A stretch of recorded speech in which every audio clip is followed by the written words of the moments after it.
I've been messaged from all kinds of places, email, YouTube comments, Facebook, even Instagram, that I needed to review the GotoEQ from Clef Grand. I am Wietse and this is Snake Oil.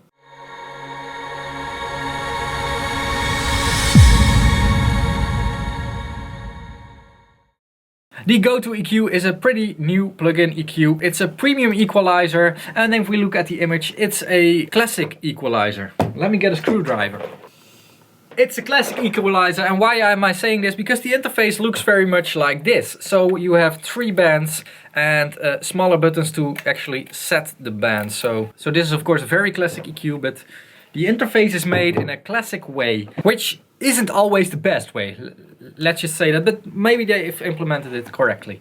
It's a hardware style dynamic EQ. Hardware style, this is pretty hardware. GotoEQ is a new evolution of a vintage passive tube based program equalizer, expanding on that classic sound with dynamic EQ bands. So a vintage passive tube based program equalizer. I think they are referring to the original PULTEC EQ, which is also a program equalizer, but they aren't allowed to use that name, of course. So GotoEQ performs the classic low-end trick with dual boost and attenuate controls for its low shelf, but it also offers the ability to perform a high-end trick. There aren't any tricks in audio engineering. I was just talking about that with a friend of mine. Continuous frequency selection, you can tune each band as you like, but most importantly of all, GotoEQ's 2 mid-bands offer dynamic attenuation, bringing a musical approach to the classic EQ unit. There's some kind of compression in it. So everybody wants to use a PULTEC, because if you boost low on a PULTEC, there is actually more happening than you might think. The amount of, well, I would almost call it airflow, what you get from it. It's like amazingly good. And also the high end is like air, like the thinnest air you have, like the air on top of the highest mountain, which is the Mount Everest, right? So we have a low and high shelf filters, 2 parametric EQs, preset libraries, blah de blah de blah de blah, peak metering, yeah, of course. So the anatomy, well, I think I can understand that, so we're not going to look at that. Alright, so here it is, and let's run a track from Darude through it. This time we're using Sandstorm. Okay, so let's set frequency to 50 or something, and let's boost.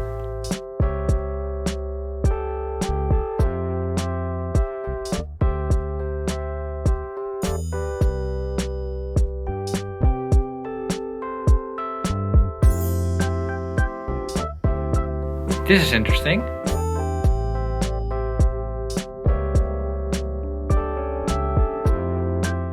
This is actually pretty interesting. So I don't get the direct feel of a PULTEC from it. Let's boost some high.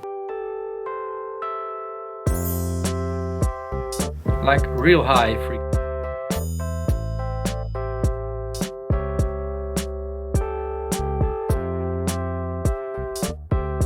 I don't know. So one of the things that I'm really interested in is this low mid frequencies. So we do have a gain button on here, which goes -24 and +24, while the other ones have the boost and attenuation.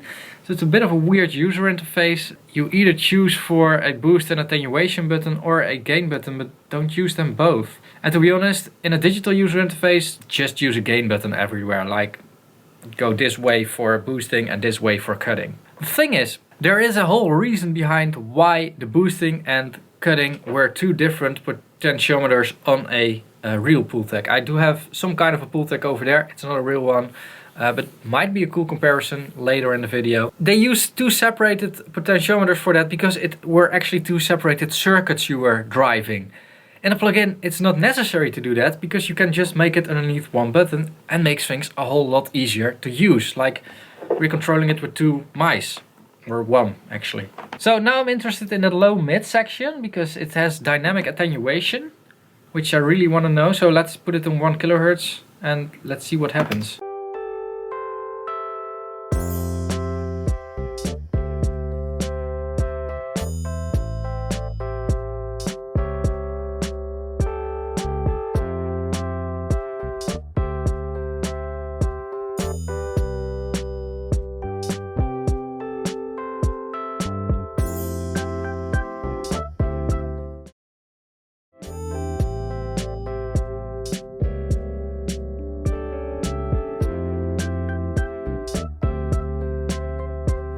Yeah, so a bit of compressor-like dynamics, which could be nice. A good way to use this is on higher frequencies. If you have some sharpness in your mix, or if you are getting into problems with like S's in vocals or something, you can use something like the dynamic attenuation for that. So what I really want to try, because I really focused on that analog simulation stuff, is I'm going to duplicate this track and I'm going to add my trusted old FabFilter Pro Q. Let's put this one over here. Let's put this one over here. So now we have on both tracks, we have the same audio content on the same level. I'm going to send the result from the GotoEQ to the sidechain input of the FabFilter Pro Q. So now on the Pro Q we will see the original signal in the background as a gray spectrum analysis, from the GotoEQ as a red spectrum analysis. So we see what is happening. So as you can see right now, everything has the same color, which is kind of confusing. Now let's boost some, well, 57 Hz. Yeah, you can see it going up there. And what I'm now going to ask the FabFilter is to match this. So what FabFilter does, it's using the original signal and compares this with what I'm inputting it on the sidechain, and then tries to make an EQ curve out of it. So if there only gets one bell filter out of it, they are not really doing anything special. If there's coming more out of it, then there's actually something happening with the signal in an analog way. So let's see what happens.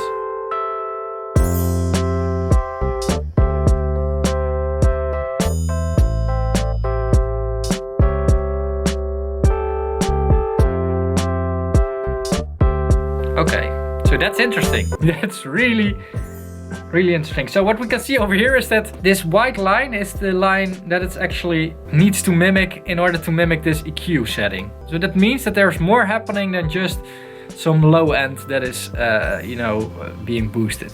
Let's make sure that everything is at 0 in this plugin and then do the matching again.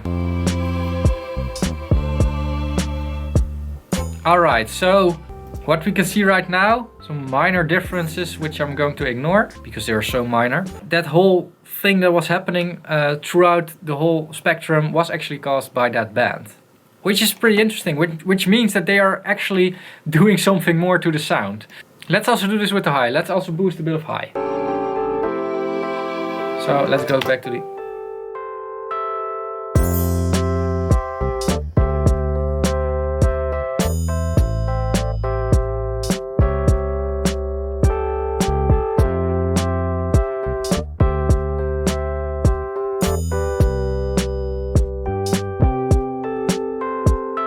So again, pretty interesting. You will see coloring over the whole spectrum and not only on the high frequencies. And you will also see that the way the highs are boosted is a bit, well, I'm not about to say analog, but yeah.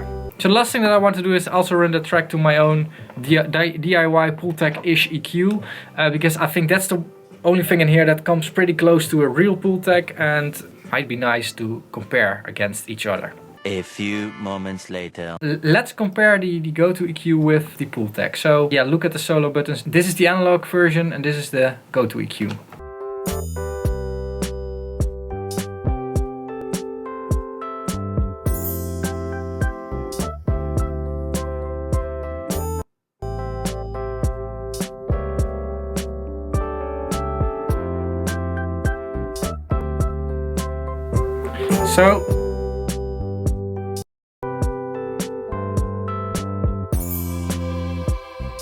So very interesting. If you rewind the video and want to listen to it again, do it. The difference you will hear is that most of the snare sounds like it's played with a different intention. So the differences aren't that big, but there still is a difference between these two. Is that a bad thing? Not really. The GotoEQ actually brings something to the table in terms of sound. It's actually way more cleaner than the PULTEC, as you can also hear, but it's still not as clean as the FabFilter Pro Q, so it's actually a bit in between there. And that could be a handy tool to have in your toolbox, your plugin folder, well, I don't know. So is this thing snake oil? No, but I would love to see a few more improvements to the user interface. It's cool to have the boost and attenuation buttons separated from each other because it reminds you of an analog thing, but it's not really logical to do that. It would be nicer to have a plus and minus 12 button over here. And also the dynamic attenuation buttons. There's a small LED thingy over it that indicates when it's compressing or something. It would be way nicer to have like a small meter or something, so you can see gain reduction or whatever it's doing, so that you have a bit more visual feedback of what you are actually doing. So with that being said, I will link to Glef Grant underneath this video, so check it out. Also leave a comment below with your thoughts about this EQ, because it's a bit taste dependent. If you like this video and want to help me reserve more time to make these videos, please check out Patreon over here, and in return for a pledge you will get some kind of rewards. I'm actually going to update the rewards right now, so I'm still not sure what they are going to be. So check out Patreon and also check out one of my other videos over here. Thanks a lot for watching this one, and I'll see you guys again in the next one. Bye bye.